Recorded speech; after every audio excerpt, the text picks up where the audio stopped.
So when you hear the name Jane Austen, what pops into your head? I'm guessing it's witty heroines, maybe some brooding gentlemen, elegant ballrooms, sharp, classy social commentary.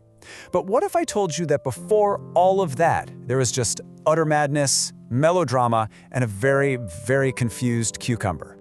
Just listen to this line. They told me Edward was not dead, but they deceived me. They took him for a cucumber. I mean, let that sink in. Who do you think wrote that? Some surrealist poet, maybe? A modern sketch comedy writer? The absurdity is just, it's off the charts. But the author? I promise it's someone you would never, ever guess. Yep, that line was written by the Jane Austen, the very same woman who gave us Pride and Prejudice. And here's the thing. Before she became this master of subtle romance and irony, a teenage Jane Austen was writing some of the wildest, most hilarious parodies you can possibly imagine.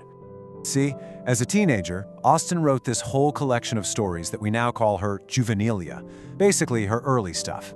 And in these stories, she wasn't trying to write the next great romance, oh no.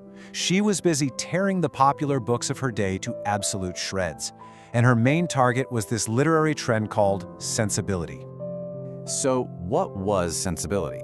Well, it was this whole idea that having these huge, overwhelming, and very, very public emotions was a sign of a good and noble soul. The more you cried, the more you fainted, the more you just fell into total despair over the smallest thing, well, the better a person you were. It was basically emotional performance art, and you can just imagine young Jane Austen rolling her eyes and finding the whole thing completely ridiculous. So, naturally, her first target was romance. Let's take a look at how our early characters handled love. Hint, it wasn't with quiet dignity.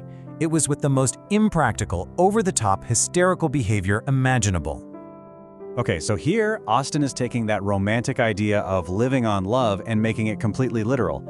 Edward's told that his beloved Laura might need, food and water to survive, and his response is basically, food?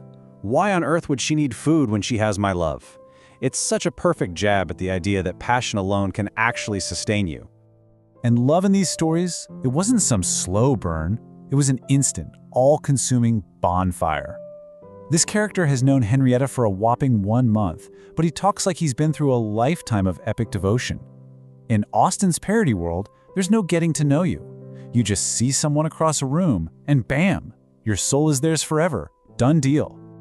And this is the brilliant downside to all that emotion. These characters' feelings are so exquisite, so incredibly fragile, that you can't even make small talk with them. You can't start any other topic. You have to walk on eggshells because you're terrified that some random comment about the weather might trigger a full-on emotional meltdown. It's like navigating a minefield of feelings. So if you thought the way her characters fell in love was absurd, oh, just you wait. The way they handle tragedy is even better. Austen takes the extreme melodrama of grief from those sentimental novels and just cranks the dial all the way up until it shatters into pure comedy. So, let me ask you, if you're living in this world of sensibility and you're faced with just terrible, awful news, what is the proper response? Do you process it quietly? Maybe talk it over with a friend? Nope. There is a very specific and very dramatic procedure that you have to follow. It's a simple 3-step process. First, you weep, but, and this is important, in vain. Then you sigh, also in vain. And for the grand finale, you faint. Austen actually writes that when one character didn't come back, the heroines could not support it, we could only faint. It's not just an option, it's a required, almost theatrical performance of sorrow. And that, my friends, brings us back to the cucumber. This is the absolute peak of that performative grief. The character, Mary, is in such a fit of frenzy that her brain just completely snaps. She hallucinates that her lost love has been mistaken for a vegetable. It is the ultimate expression of a mind so sensible that it's completely broken away from reality. But my absolute favorite part is Austen's satirical take on the physical side effects of all this grieving. Get this, Sophia, who just faints a bunch, ends up catching a cold from being outside. But Laura, who has full-blown fits of frenzy, is perfectly fine. Why? Because her manic raving effectually circulated and warmed her blood so much that she was immune to the cold. The lesson here is clear. A little bit of melodrama is bad for your health, but complete frenzied madness, that's a great way to stay warm. Okay, so this is all incredibly funny.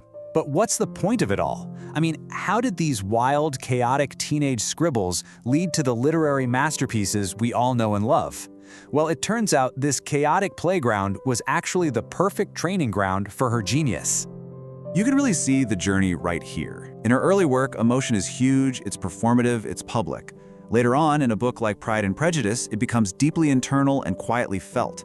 The plots go from these absurd, over-the-top disasters to the grounded, realistic social problems she's so famous for. And the satire, this is the key, it evolves from this broad, slapstick comedy into that subtle, razor-sharp social irony that became her trademark.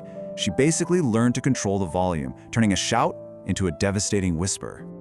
So in the end, these early writings weren't just practice. They were her origin story. This is where Jane Austen first started to explore her great theme, that ridiculous, often hilarious gap between who we are on the inside and the social roles we're all forced to play on the outside.